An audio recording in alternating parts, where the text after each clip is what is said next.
رسول اللہ صلی اللہ علیہ وسلم نے فرمایا کہ ایک روز موسیٰ علیہ السلام نے کھڑے ہو کر بنی اسرائیل میں خطبہ دیا تو آپ سے پوچھا گیا کہ لوگوں میں سب سے زیادہ صاحب علم کون ہے؟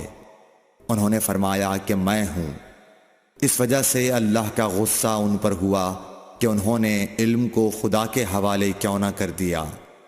تب اللہ نے ان کی طرف وحی بھیجی کہ میرے بندوں میں سے ایک بندہ دریاؤں کے سنگم پر ہے جہاں فارس اور روم کے سمندر ملتے ہیں، وہ تجھ سے زیادہ عالم ہے۔ موسیٰ علیہ السلام نے کہا کہ اے پروردگار، میری ان سے ملاقات کیسے ہو؟ حکم ہوا کہ ایک مچھلی زنبیل میں رکھ لو، پھر جہاں تم اس مچھلی کو گم کر دو گے تو وہ بندہ تمہیں وہیں ملے گا۔ تب موسیٰ علیہ السلام چلے اور ساتھ اپنے خادم یوشع بن نون کو لے لیا، اور انہوں نے زنبیل میں مچھلی رکھ لی۔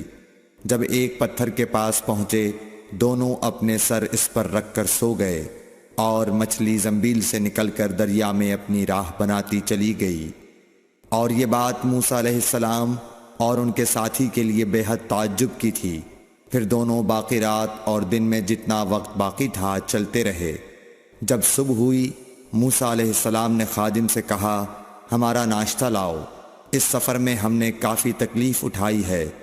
اور موسیٰ علیہ السلام بالکل نہیں تھکے تھے، مگر جب اس جگہ سے آگے نکل گئے جہاں تک انہیں جانے کا حکم ملا تھا، تب ان کے خادم نے کہا کہ کیا آپ نے دیکھا تھا کہ جب ہم صخرہ کے پاس ٹھہرے تھے تو میں مچھلی کا ذکر بھول گیا؟ بقول بعض صخرہ کے نیچے آب حیات تھا، وہ اس مچھلی پر پڑا اور وہ زندہ ہو کر بقدرت الہی دریا میں چل دی۔ یہ سن کر موسیٰ علیہ السلام بولے کہ یہ ہی وہ جگہ ہے جس کی ہمیں تلاش تھی، تو وہ پچھلے پاؤں واپس ہو گئے۔ جب پتھر تک پہنچے تو دیکھا کہ ایک شخص کپڑا اوڑھے ہوئے موجود ہے۔ موسیٰ علیہ السلام نے انہیں سلام کیا۔ خضر نے کہا کہ تمہاری سرزمین میں سلام کہاں؟ پھر موسیٰ علیہ السلام نے کہا کہ میں موسیٰ ہوں۔ خضر بولے کہ بنی اسرائیل کے موسیٰ؟ انہوں نے جواب دیا ہاں۔ پھر کہا کہ کیا میں آپ کے ساتھ چل سکتا ہوں تاکہ آپ مجھے ہدایت کی وہ باتیں بتلاؤ جو اللہ نے خاص آپ ہی کو سکھلائی ہیں؟ خضر بولے کہ تم میرے ساتھ صبر نہیں کر سکو گے۔ اے موسیٰ، مجھے اللہ نے ایسا علم دیا ہے جسے تم نہیں جانتے، اور تم کو جو علم دیا ہے اسے میں نہیں جانتا۔ اس پر موسیٰ علیہ السلام نے کہا کہ خدا نے چاہا تو آپ مجھے صابر پاؤ گے، اور میں کسی بات میں آپ کی نافرمانی نہیں کروں گا۔ پھر دونوں دریا کے کنارے کنارے پیدل چلے۔ ان کے پاس کوئی کشتی نہ تھی کہ ایک کشتی ان کے سامنے سے گزری تو کشتی والوں سے انہوں نے کہا کہ ہمیں بٹھا لو۔ خضر کو انہوں نے پہچان لیا اور بغیر کرائے کے سوار کر لیا۔ اتنے میں ایک چڑیا آئی اور کشتی کے کنارے پر بیٹھ گئی۔ پھر سمندر میں اس نے ایک یا دو چونچیں ماری۔ اسے دیکھ کر خضر بولے کہ اے موسیٰ، میرے اور تمہارے علم نے اللہ کے علم میں سے اتنا ہی کم کیا ہوگا جتنا اس چڑیا نے سمندر کے پانی سے۔ پھر خضر نے کشتی کے تختوں میں سے ایک تختہ نکال ڈالا۔